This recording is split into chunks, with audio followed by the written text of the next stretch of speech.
I don't know about you, but like when people are kind of like, I don't like it, you know, I kind of like my immediate internal reaction is to hell with you. What do you know? Right. Because we're But it's people. but it's subjective. It's like it's Yeah. okay that people, but at the same time, but anyway, it's like it is no, it wasn't a success in any Yeah. way. You know, there's still learnings along the way. I still keep changing and tweaking things. It's like we did this time, we got to do it this time, or this person messed this thing up along the way, or I didn't know to look for, you know, look, nobody knows your business better than you. Nobody's going to look after your business better than you. Like I like to say, you know, not get too brandy, but like we're defying conventions to bring you great quality wine in eco-friendly formats. Like love the wine, hate the tradition.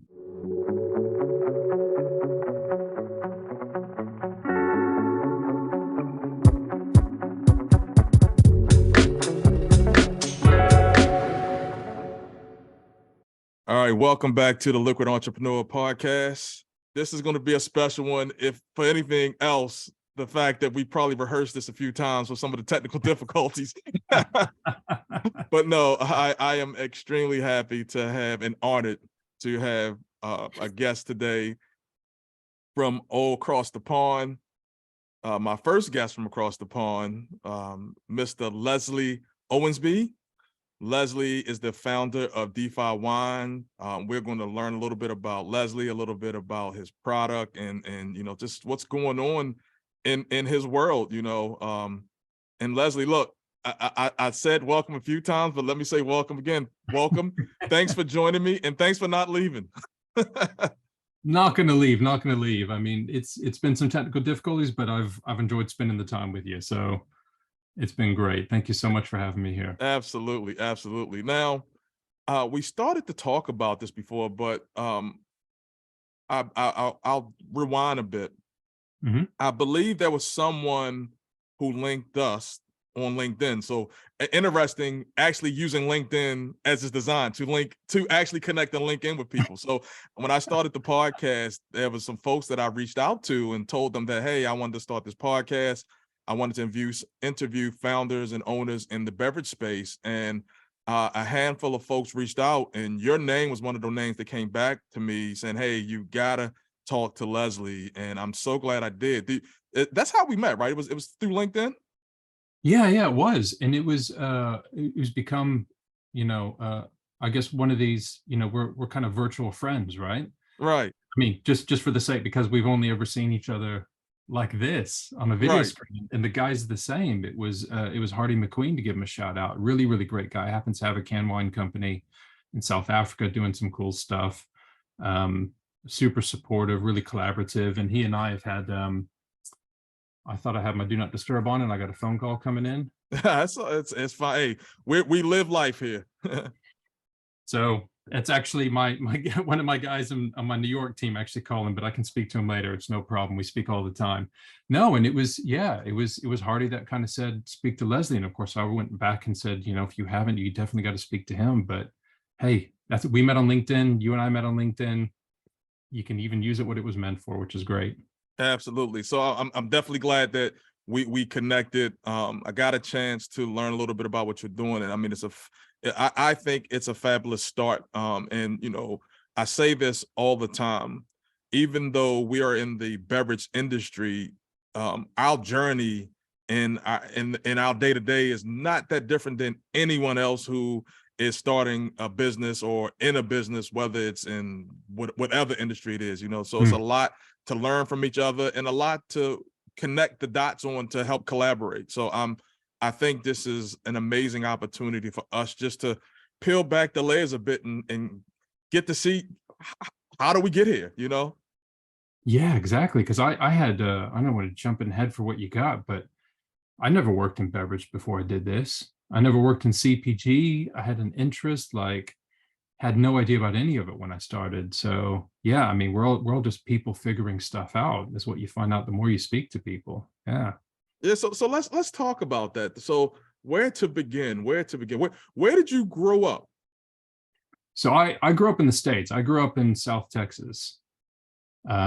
And that was most of my life up until university. I grew up in a small town called Victoria, about 30 miles from the Gulf Coast. and eventually moved up to Austin, went to UT Austin, and yeah, moved over to the UK in 1997 is when I first set foot on the shores here, to come to school.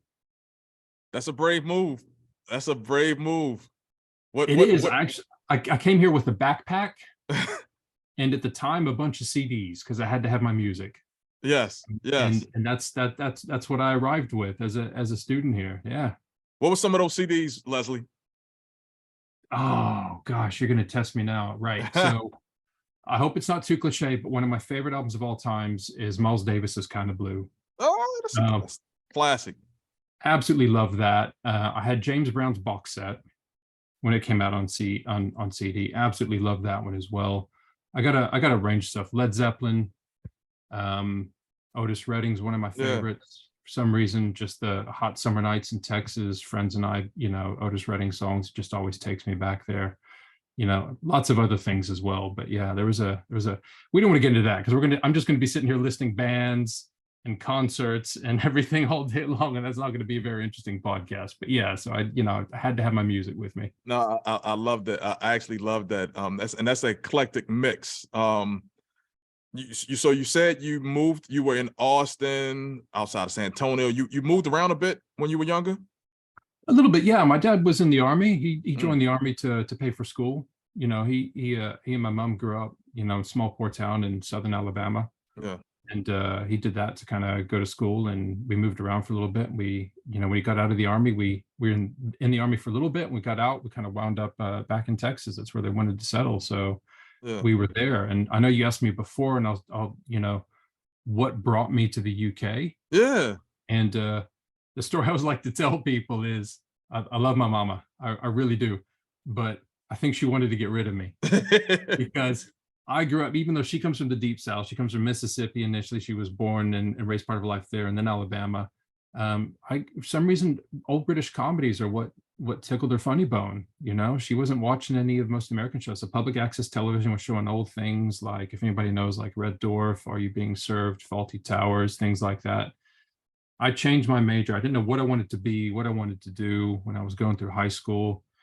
Kept changing my major loads of times, trying all these different things and kind of thinking, that's no work in that, or I'm not really sure I want to keep doing this. Eventually had this amazing English literature professor and always loved art and photography, and kind of thought, you know what? Why not just be poor and happy? I'm going to study these things. So my mom called me up one day and she goes, you know what? If you're going to study English literature, you should move to England. So I was like, okay, I get to travel. I don't have to learn a new language. And so I applied to university, moved over here, and it turns out I met a girl in my second semester, and we're married now. We've been together ever since. So I think that was your mom's way of being able to take a trip over to see you and to look for some of the stars that she grew up watching. So I think that was her slick way. What's funny? I know if my parents were watching this, because they told me they've been watching these episodes, they're probably gonna hate me for saying this, but when you talk about the old British comedies, my sister and I used to sneak and watch episodes of Benny Hill when we were younger. And they would get so mad. They would get so mad and come in and turn the TV. And I was young. So goodness gracious. Yes. That's hilarious. Okay, so you go to the UK, you meet your current wife, and I mean that's one of those hallmark moments, right? Like hallmark stories almost, right? I traveled across the US, I moved up to the UK, I met my wife, and I mean, goodness, that it's not a lot of people do that or can even fathom that journey, We did have a joke a little earlier about, I know I asked you if you had any brothers or sisters, and I believe you said you had two brothers and you were the middle child. Yeah. And I was curious about that because there's a lot of things that they say about the middle child syndrome. So I won't get into the middle child syndrome, but one of the things that I know typically comes up about the middle child is that they have a level of independence about them. And sometimes they have a level of competitiveness within them. Do those hold true for you? Do you think those two things hold true for you, or you're a bit of an anomaly? No, I think that makes me a cliche. Yeah. Hey, that's all right. That's okay. No, I do. And I never really thought about thinking about being a middle child kind of caused that in any way, or was the root of that. Maybe it is, who knows? But yeah, I mean, I've always been happy to go off on my own. I've always been happy to meet new people. I went through shy years where I didn't Yeah. really want to go out. I used to be terrified of public speaking, things like that. But it's always happy to go. Like when I moved over here, like I said, I moved over with a backpack and a pack of CDs and met people in the dorm, and still friends to this day with quite a few of them, actually. Met people from all over the world, which was really cool. I roomed with people from Africa, from Sweden, from across the UK, from Spain, from Portugal, from Egypt. Got this experience, and I've always kind of enjoyed that. And yeah, a little bit of competitiveness. I had something happen the other day work-wise where I got a rejection, and I dealt with that by rage working. Kind of like, to heck with them. I'm not going to let them, so I decided I'm going to work even harder for the next few days. So that's probably that competitiveness coming Right. out. Yeah. But it kind of Yeah. works. But I think also my parents, they kind of, instilled that work, that drive. Yeah. My other joke is I like to say my parents had kids for manual labor. As soon as we were old enough, it's like, here's your chores. This is what you're going to do. You're going to work on this. You're going to do this. And, we got taught how to do a lot of things, and pretty much got, worked for our supper most of the time growing Yeah. up. And I kind of instilled in me, put the work in. You're going to do something. You got to put the work in for it. So Southern roots, somewhat of a military brat, moved around a bit, go to the UK, major in English Lit. Yep. Correct? When you got out of university, what did you do? What was next? Right. So my small journey with that was I came over to the UK to study, and overseas student fees were pretty high here. Ran out of money, went back to Texas to finish up school. Now my wife, like, just for barely 2 semesters, probably about 10 months or something like that. And wife and I were still kind of, we're dating at the time. And the weird thing was neither one of us can remember who proposed to who, but somehow we wound up, like, we honestly, to this day, we talk about it. We're like, how did that happen? It's like, no, it's not that we don't want to admit to it. We just don't really, like, we decided to get married. And I actually really took to the UK. Like, I felt quite comfortable and home there pretty quickly. And so, yeah, we called it, like, I called it the British consulate, and was like, hey, if we kind of get married, then we can kind of move over to, anyway. I'm right. Like I said, you got to interrupt me. I'll just ramble on for a long, long time. You're good. And I'll tell you one quick thing. Marriage was 5 minutes, because we just went to a courthouse in Austin. She kind of flew over, go up in front of a judge, and she kind of went, do you get out of here? You're done. Cost effective. It was. We did have a ceremony because the parents hadn't met each other. So my parents flew over to the UK and stuff. So anyway, so I was I got a job as a web developer, right? Because I had a little bit of design skills. I had a friend who'd done this for a while, and he kind of, taught me a few things. And this is probably back in, 2000. I was a web developer, web designer, back then. That's kind of what I started out doing. How long did you pursue that field? That went on for quite a few years. So I did just kind of, I guess we call it like straightforward web development. I started to do like the back end work and do some database design and think about data architecture, and then front end design. I kind of do the whole kind of thing, a little bit of server configuration. So I got a bit of a technical understanding. I think about design, and all of a sudden, this thing called UX, or user experience, got on my radar. And I really took to that, of like, how are we making and designing things that people can interact with, and how do they interact with them? And how are we kind of not just, coming out of this, hey, we're just going to build it and it's going to work and people are going to use it, but how are we thinking about how they're going to do that? I really took to that, and I had an affinity for it. So that's what I began to work in. I began to work in that, what they call the user experience space, mainly for digital things, website type stuff. And very quickly as well, began to think about product. Again, it was all digital stuff, a lot of different industries. And so we can talk about it if you want, but how are you thinking not just of the aspect of building something, but who are you doing it for? How are you going to package and sell this thing? And then got really into user research, because the whole thing of, well, do you really understand who you're building for? Do you understand how people are interacting with it? Are you actually building and designing something people will use, they're going to pay for, they're going to enjoy, they're going to come back to use? Having that validation. It's all well and good to say we've done this, but it was like, well, did it work?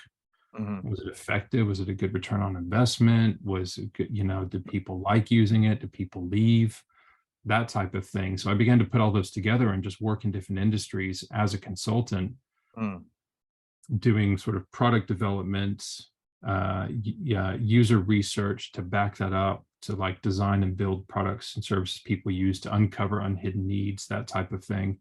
And like I said, mainly in the digital space. I did a few physical products, like some sort of Internet of Things type stuff, with using like working for energy companies using real-time energy and sensors and stuff like that. I pretty much did that all the way up until 2018, for the most part, when I started to kind of launch this business. And actually beyond that, like I kind of, this whole thing I was doing with the drink was like an idea, a dream. I'd never worked in this field before. I had no idea where to start, so I just kept kind of consulting. I was a consultant for a long time, for like 12 years, just full time, doing this whole other thing, evenings and weekends, to figure it out.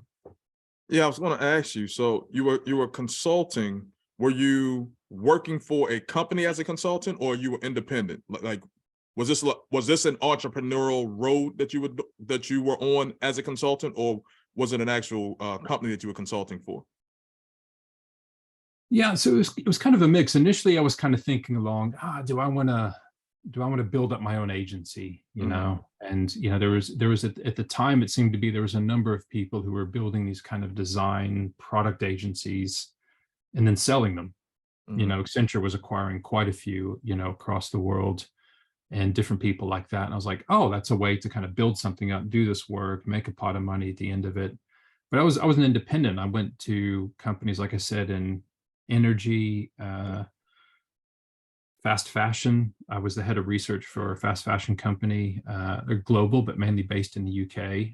My wife did tell me, after over 20 years of marriage, it was the first time she was interested in what I was doing, because I did finance, I did insurance, I did fintech, I did hotels, restaurants, gyms, all these things like that. And she was just like, finance is boring. I don't want to hear about your day. But as soon as I was like, I was looking in psychology, I was driving people to discover and find items of clothing and how they like them and fit and all those things like that to help grow business and revenue. She was like, I'm interested. Tell me about your day. I was like, what are you doing today? Opened up a whole new world. Yeah, so I kept doing that. Like I said, like the whole, I won't get to the whole product thing, but like my thing, but like Defy, this idea, I kind of founded the company here in 2018, but like I knew I wasn't about to make any money off of it. So I just kept consulting full time. And like I said, anytime I had free time, I'd work on it. I mean, and I'm interested in that, right? So I'm following the story. So I see the academic flow. Then I see the research, fintech, pharma, fashion. Yeah. This one day you woke up and said, hey, I guess I'll go start an alcohol company. Like, where in the world where did that even come from? So it's kind of a combination of a few things, I think. And like I've, because I did design for, like, I don't design anymore. There's people who are 100 times better than me. I can open up design programs. I can open up Photoshop, Illustrator, Figma, whatever. I can knock stuff up. I can sort of think about balance and structure and Gestalt principles and all that type of thing. But there's people who, like, I got friends who are way, way better than me. So anytime I was building like product teams for companies as a consultant, I'd always find people who could do this type of thing.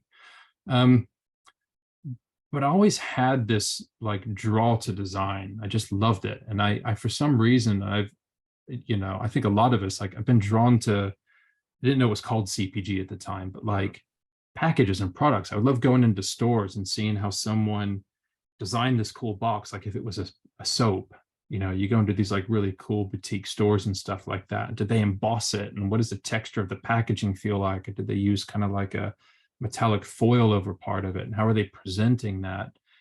And this whole thing of, in some ways we're capable of curating our homes with the products we buy, that they can be sort of desirable objects as well as, useful utilities at the same time. I just always had a kick about that. And the thing is about wine that I've always loved is, right. So I grew up with, parents from the deep South, right? Home cooked meals almost every night. Like it was a great childhood, right? My mom would sit there and kind of go, all right, what are we going to cook? Once we got old enough, like what meals do you think you want to have that I cook? And we talk about those and we cook. And she taught me how to cook, and my grandma taught me how to cook, and my aunts and things like that. So I love food.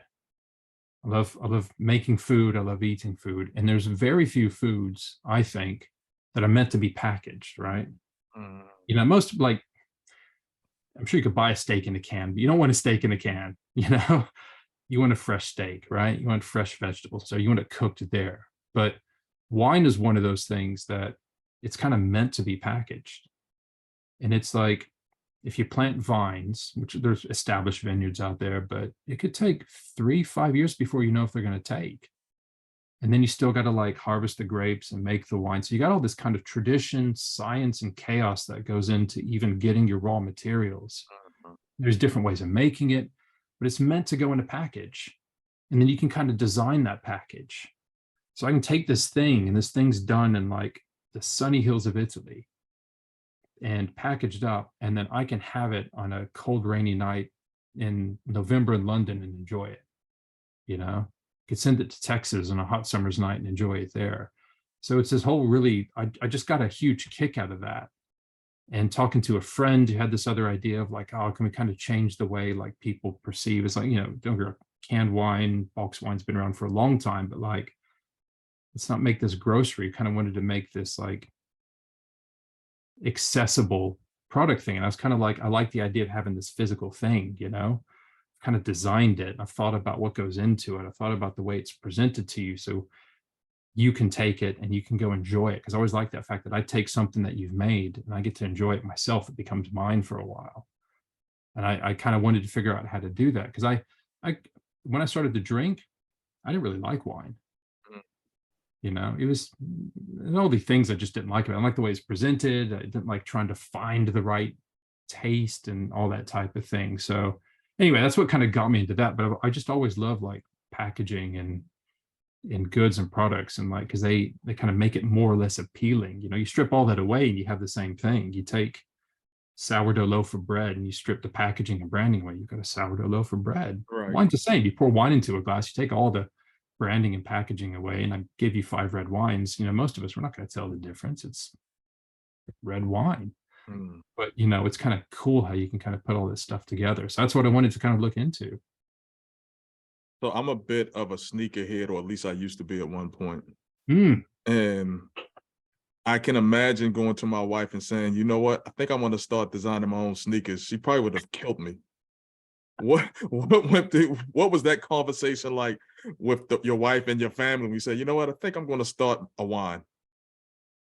So I didn't talk to my parents about it initially, not for any reason. I just kind of thought, I just kind of wanted to get on and do it. Because like one of the things I think has helped me is thinking about it is, my wife tells me I'm too like black and white with things and too practical and logical in some ways. I try to like open up that thinking, but at the same time, I feel pretty confident in kind of breaking down a project. I think from all the years of work and what I've done is kind of go, okay, what do we know? What have we got? Where are we now? Where do we want to get to? Can we see that horizon? How are we going to break that up and get there? So I think she was confident enough when I talked to my wife about it that I had the capabilities of doing that. Now, I think, don't get me wrong, her earlier question was like, how much is this going to cost? Like, how are you going to make this thing happen? Because one thing I think has helped me is I really got onto with my previous consulting work of lean product principles, right? Don't just like put all the money into it. Don't build it and they will come. But how can you do the least amount of work to understand you're on the right track without like throwing everything at it, right? And every product's different about what that least amount of work is to have a really good product. But so I kind of just stepped through it and I was like, okay, the overall cogs aren't great, but like, how do we just validate? How do we do a little bit of this? How do we just do a little bit more? So she's been pretty confident with me and understanding with that. I think she's gotten frustrated at times. Don't get me wrong, starting a drinks business it can make money, but oh my goodness, does it eat money at the same time? And being unfunded as well, like that's a whole other thing. But like just kind of carefully and slowly stepping through that. And to your point of like, I guess that determination, I'm pretty stubborn. Okay. Like I like to say anything that can gone wrong has gone wrong. Yeah. And my wife's found me a number of times, sat in the corner, head down, looking like I want to cry. And she's like, you sure you want to keep doing this? I'm like, yeah, I think it's got legs, So give me a bit of time. I'll brush myself off, and then we'll keep going and doing that. So there's been some frustrations. The counter to that is I get obsessed, and I love it, and I'm obsessed with it to the point that there was like, I think, I don't know which, last summer maybe. Nice weather here in the UK. Got the garden furniture out. We're sat outside, and I sit down about to say something. And my wife goes, if you talk about your business, you're going to have to leave. I'm sick of it. That's all you talk about. And I was like, okay. So I've gotten better about watching myself about, I'm not just going to talk about everything that's happening, because that's what goes on in my mind. Hard. I mean, join the club. It's hard. I think every conversation somehow it gets woven in, it's one of those things where before I had kids, I used to always talk about, goodness, if this person talks about their kid again, now that I have kids, oh yeah, my kid, and it's like, oh my goodness, I'm that person, and it's the same with the business. It's part of your life, though, isn't it? I mean, the kids, you care about absolutely. It. They're there in your life. Yeah, I get that. So it's literally the same thing with the business. It's almost impossible to separate it, even though you have to figure out a way to keep that balance.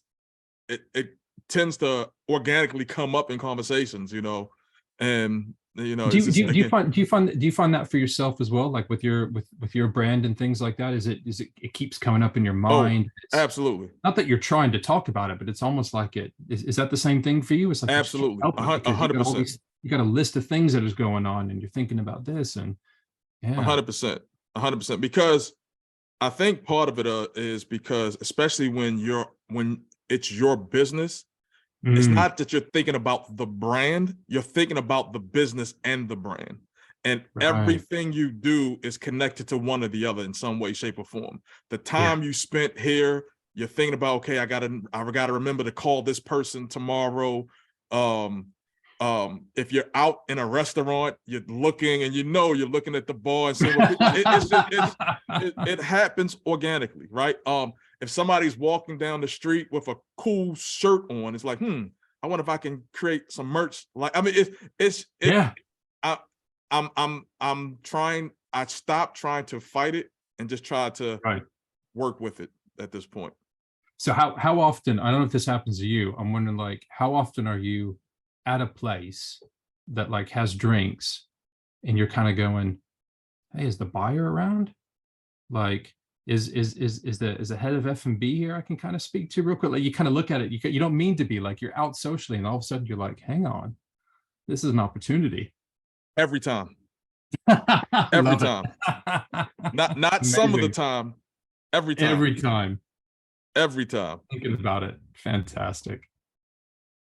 Yeah, it's not the easiest thing to turn off. And I think my wife is at a point now where now she's jumping in like, oh, I wonder if they're going to carry this. I wonder if they what the cocktail menu looks like. You're like, I think it's one of them, you can't beat them, join them type situation. So I've tried to suppress it a little bit more, but it's almost unnatural for me to suppress it. So she's been good though. She's been good.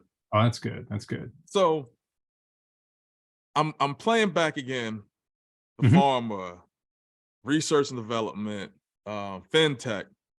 You had no CPG experience whatsoever. None. Who or what helped you early on figure out how to even get started? Like, was it some folks that you called? Was it YouTube University? Were you just Googling things? What was that? Now again, let me preface that with, I also know that you have a research background. So I'm sure that played you know what? Don't let me put words in your mouth. What led you, and how did you go about finding the right way to get started? Yeah. So a little bit of that. So it's, what normally research we like to call desk research, good old Dr. Google, pulling it up, because, you know, I of course quickly realized, even though I didn't understand the alcohol market here, because of course I live in the UK, so the UK was a natural place to launch. I knew I wanted European wine. Don't have the capital to own the entire vertical, so I was like, all right, so I'm gonna need some wine. I'm gonna need someone to put it into a can. That's kind of all I know. Probably need transport, you know, things like that. And Leslie, not to cut you off, but to cut yeah, you off. yeah, Was it please. always was can? So when I think of wine, I don't think of can. So what Mm. was where did that idea even come from? You know, was it always going to be cans? Initially, it was thinking about just alternative formats. It was thinking about bag and box. And I know canned wines. I always like to say, like, now is better time than ever for canned wine.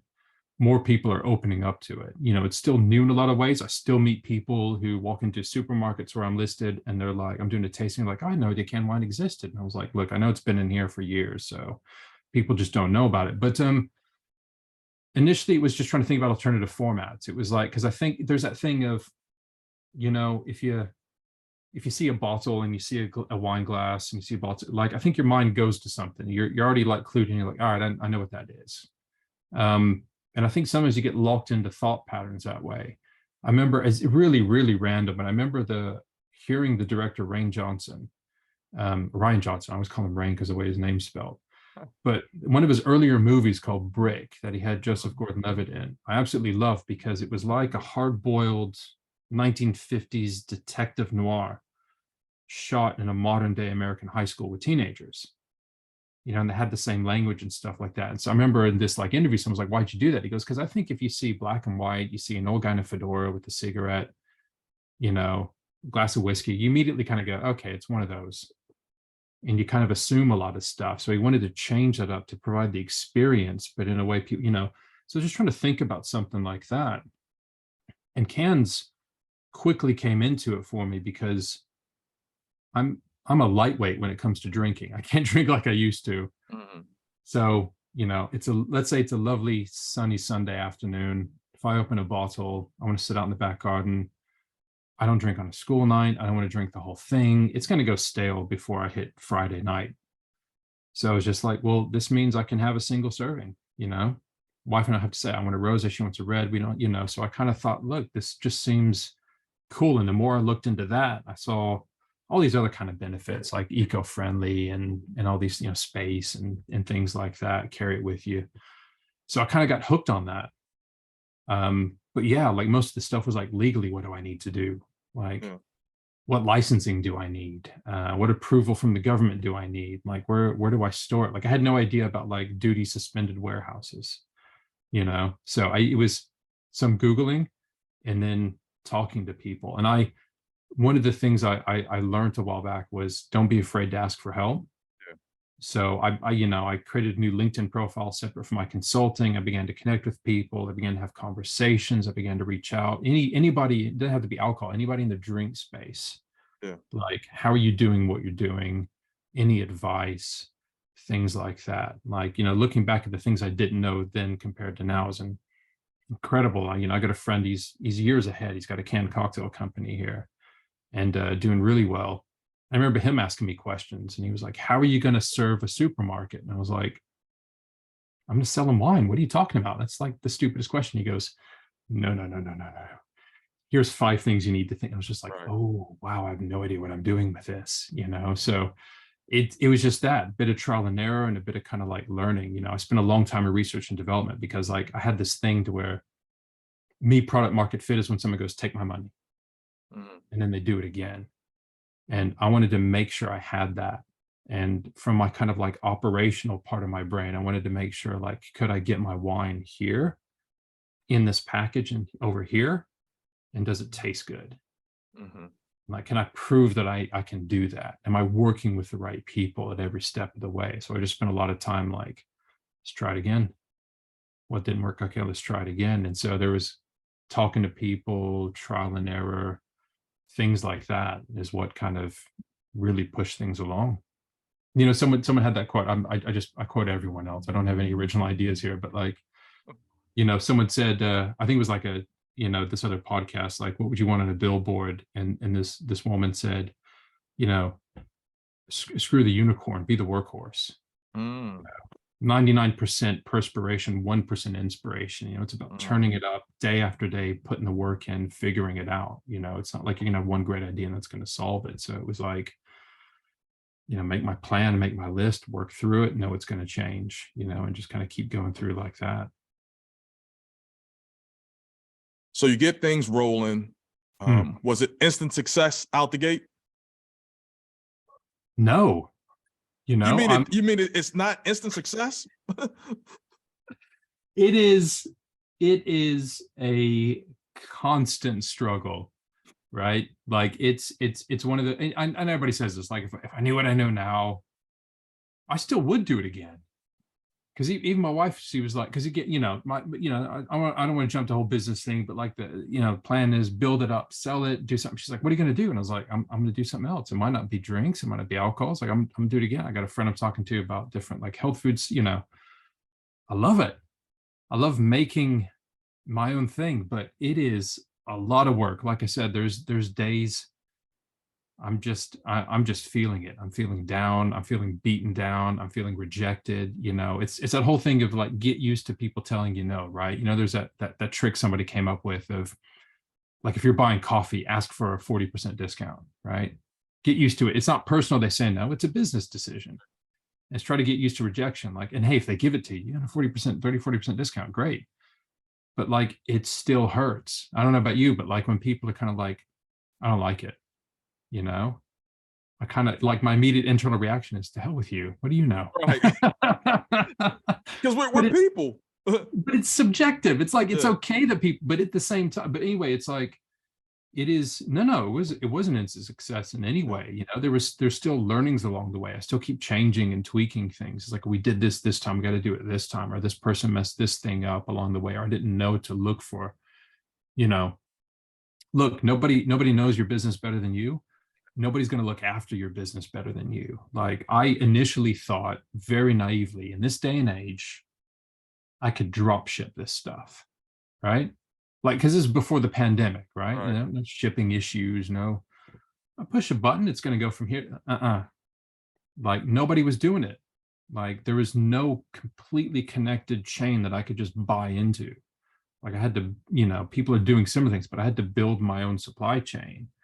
And my own partners of like, you're going to do the testing, you're going to do the canning, you're going to do the winemaking, this is how we're going to do it, and like, that was a lot of work. Now, the nice thing was I had good reception, but that's the other thing, like, it's noisy out there, so I'm still coming across people who were like, oh, people might contact me and kind of go, I've been looking for a product like yours for a long time. And it's like, I've been here. Like, you gotta find that thing. So it's that work of figuring out like, how do you get in front of people, get that awareness going, and then how do you ensure you keep having that good product, and then how you presenting it in the right way, and then on and on and on. So again, reception was good, but like, small unfunded, it's slow, things take time.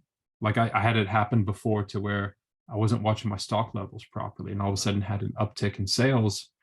One of my products was going out of stock. We had a heat wave in Europe and in the UK. Well, it was too hot to ship wine unless it was refrigerated. All the refrigerated trucks were being bought out by the big people. And I'm like, I should have done this sooner, Still run into those things all the time, right? Like, so much to think about, so much to do, but it's moving in the right direction. Otherwise I'd have to stop, but not easy. No overnight success. It takes work and work. Even, you see those people on LinkedIn. I'm not going to call anybody out, but even this friend of mine, he like posted something and it seemed like he created a product, launched it, and he's going into one of the big supermarkets here. And I was like, how'd you do that? He's like, oh no, we've been going for 2.5 years. We had another product. We formed the relationships. We redeveloped the product to change the format and the packaging while we had this relationship for a year, let them feed into it. And that's why we're launching. There aren't, I don't know of any overnight successes really. Yeah, I'm a firm believer that you have to go through the trials. It not only does it make your skin thicker, but it gives you some lesson. And if you're not a continual learner, this is not the route for you. Entrepreneurship is not the route for you. If you're not willing to learn the lessons and keep moving, it's not. But on the flip side of it is, I'm also a firm believer in how can I help those coming up behind me, although they need to go through those trials. How can we help shorten that learning curve? And I'm curious from your vantage point, not necessarily would you do it again, because we know the answer to that, but if there was one gem that you could share with someone who's looking to do what you're doing to help shorten their learning curve, not eliminate it, what would that be? That's a great question. And I probably don't have as good an answer as I should for it, for one thing. And I'm trying to think about if I look back at my journey, what do I think would have helped me? Because you're absolutely right. If somebody comes and hands you the keys, it's not going to mean anything. It's not like we want to purposefully make people work for it. But I think you're right. I think the experience in doing it yourself is much, much different to just reading about it on an email, in a book, something like that. So one of my things is I'd be like, do as much research as you can, read, try to learn about your industry, see what others are doing, and then try to find a mentor. Because I think those are the people who are going to help guide you and know what to give. Like this friend of mine did about the supermarkets when I was like, I'm going to go approach supermarkets. It's all scale, right? They buy it, I'll make more stuff, done. And at least here, it's not like that at all. So learning that without having to fumble through trying to have those conversations, or not even getting to have those conversations because I'm approaching the buyers in the wrong way, but finding those people who can help give you those gems and then trying to learn from them and give back to them at the same time, I think has been what's been the most helpful thing. Like, I don't think any of us, as much hard work as we do, we don't get here alone. I'm good friends with the people who can my stuff now. We talk, like we have personal conversations, but like we really talk about the work, we talk to each other. Like I got a packaging designer I work with. He actually lives down the road from me. We become friends and he's taught me so much about the packaging industry, So it's having those people. Yeah, it's my business that I've built, but it's standing on the shoulders of giants, right? It's finding those other people who can help and support, and that you can help and support at the same time. That's what's been, I think, the most valuable. I would not be here without those people. Relationships. Look, one of my mentors said it a million times, and I'll say it 1,000,001. Your network is your net worth. So very important. So very important. Exactly. Yeah. So a quick little game that I play before we wrap up. Okay. It's called This Is One of My Favorites. It doesn't have to be your favorite, but this is one of your favorites. Okay. So this is one of my favorite movies. Cool Hand Luke. Paul Newman. Yeah, okay. I'm familiar. I'm definitely familiar. Good flick. This is one of my favorite songs.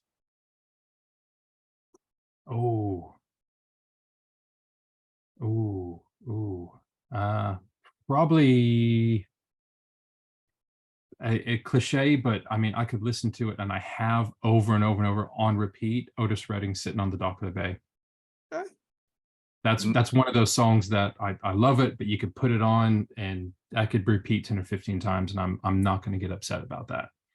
Another great one. Another great one. I like where we're going. This is one of my favorite business leaders. So someone that you kind of look at, not necessarily admire, but like you see what they're doing, and they what they do may resonate with you. I'm gonna have to say it's someone who's become a friend of mine. They give me some advice, and his name is Rory Patterson. Okay. And he's doing some. He's not in alcohol, but he's doing some other CPG stuff. Gotten a lot of help information. We were just chatting a few minutes ago, real quick in between our break, and yeah, become a good friend.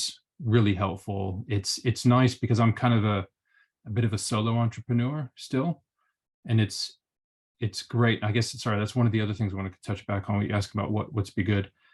Have someone you can talk to, even if it's just to commiserate. He's incredibly successful. He sold other businesses. He's doing well in his other ones across Europe. But he'll still message me and kind of say, can we just get on the phone real quick and complain about what's happening right now? I was like, of course we can. So respect for what he's doing, and respect for his time and the friendship that he's given to. So important to have those people. I mean, Yeah. I'll say it one more time. Your network is your net worth. I love it. Well Network said. is your net worth. So important. Mm. This is one of my favorite brands, and it doesn't have to be an alcohol brand, any space. Oh, see, I should have quicker answers for this. You're gonna have you're gonna have to edit out the thinking time on this one. This is one of my favorites. You know what I'm gonna do? I'm gonna go with one that I just have regularly. I've got a few, but I say basic. It's a peppermint chewing gum in the UK called Peppersmith. Okay. And their style and their packaging's changed slightly. They hooked me initially with it, but it's I just like it. It's kind of like clean, natural ingredients. I like the taste. I buy it all the time. I got it on repeat order. So there are more. I mean, there's so many more, but that's definitely one because it's kind of one of those staples in my life. I always got a pack of it around somewhere. Got a pack on my desk right now. This is one of my favorite things to do, just to relax and to just escape everything. That I got a quicker answer for, and that's just hanging out with my wife and our dog and just relaxing and doing nothing. Like could be the three of us sat on the sofa, could be the three of us sat outside in the back garden, when the sun's out, but just the two of them with me. That's what I love. That helps me relax. Almost there. This is one of my favorite things about being an entrepreneur. I love, as frustrating as it is, I love the unknown. And I love building something myself that's mine. Because, I've had people ask me, and there's like, you're working, why don't you work for someone else? Why are you doing this? You're not making much money. You're not, yeah, we do the same things. We call people, we send emails, we plan, we whatever. But it's my thing. I'm creating something that didn't exist. And it's for me how I want to do it. And it's my thing. So I love that about it. This is one of my favorite qualities in another person. Honesty. Okay. And this is one of my favorite qualities about myself. I'm going to not call it, it's kind of stubbornness, but determination. If I want something to happen and get done, I'll make sure it happens. I'll see it through. I love it. Love it. I always tell people this, and this is the homework part. You don't have to do the homework, but even though those questions really had nothing at all to do with your brand, when you go back and think about your answers, they all have everything to do with your brand in some way, shape, or form, if you think about it. If you really think about it. Interesting. I am going to think about that. From the movie you selected, to the brand and what you like about your favorite brand, to the song, to what you want to do when you're off, to the qualities. And it's obviously nothing you have to do right now, but just this is some self-reflection at some point. Think about your brand and why you're doing what you're doing, and see how those resonate with what you're doing. Love it. I think you may be pleasantly surprised. Never considered that. I love that. Yep. Amazing. Yeah, somebody took me through this exercise many, many moons ago, and it was like, whoa, Yeah. Wow. Very cool. So Leslie, look, it's been a pleasure. I know we probably could have talked for hours, and there's a lot of things that we didn't get a chance to talk through. We'll have to do a part 2 at some point when the technology. Matter of fact, we'll have to do a part 2 when we're on the same soil at some point. Whether I'm over there or you're over here, we'll have to make a commitment to reconnect. Well, I mean, not to do a shameless plug, but we're about to be launching in New There's no York. shame. There's no. I was about to ask you. So I was. So let me introduce it to you properly. Literally, before you even go, I was about to ask you, where can they find DeFi? Is it available in the States yet? Like, I mean, we like everything we've heard about what got you to this point. So we want to support. So tell us, where can we find DeFi? What's going on? Early days. So of course, we're across the UK. We're doing some sales in Europe, but we got the stuff in the warehouse in New York. Nice. We're launching across New York, New Jersey, Long Island. Starting to roll out now. So Nice. We got a few target places. We're finalizing our deals for retail, and that's where it's first going to be. And then we'll quickly be setting up a D2C website because, hey, they're cans and they ship well. So, we're going to be putting that together pretty soon. So hopefully in a few weeks, it's going to be live on the shelves in New York. Amazing. So everyone who's listening, you've heard this, make sure you keep an eye out. Where can they find you on social, online? Where are the handles? So it's pretty straightforward. It's a Defy, DEFY.wine. That's our website. So .wine's top level domain, and same thing for Instagram, defy.wine. Those are probably the two main places to check us out. I don't know how did I forget to ask you this because you're a brand guy. The name. I'm sorry. We're backing up real quick. The name. Tell us the story behind the name. Right, I'd say the story. So I was kind of initially doing some work like years and years ago with someone else, like kicking this idea off, and I wanted to get this thing going. And he helped me come up with the name.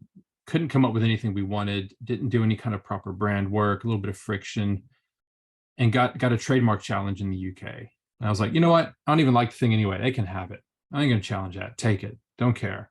So I kind of thought, I can trademark. I want it to be short. I don't want too many syllables in the mouth.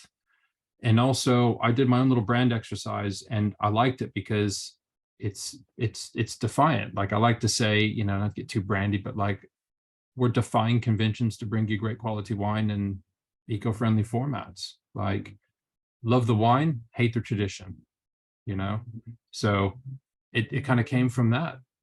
And, it was kind of short and sweet. It fit, we could register it.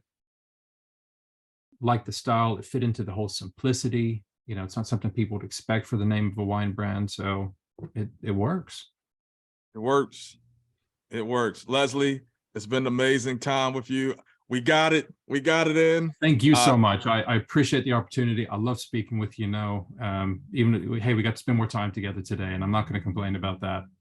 Absolutely. Look, I loved it. I appreciate it. Look, everyone who's listening, who's watching, whether it's on YouTube or through the various podcast platforms, I say this a million times as well, and I'll say this for the millionth and one time. It's great to support and it's great to like, but if you really want to support, vote with your dollars as well. Show these small emerging brands that you do care and that you want them to grow. So it's very important to not just like them, but go out there and support with your dollars. You got some really great brands out there and they need that support. They deserve that support. And Leslie, I'm so excited for you. I can't wait to get my hands on some product when I'm in New York, and I'll make sure I go grab some. I'll keep an eye out on the sites as well. And look, looking forward to building and growing.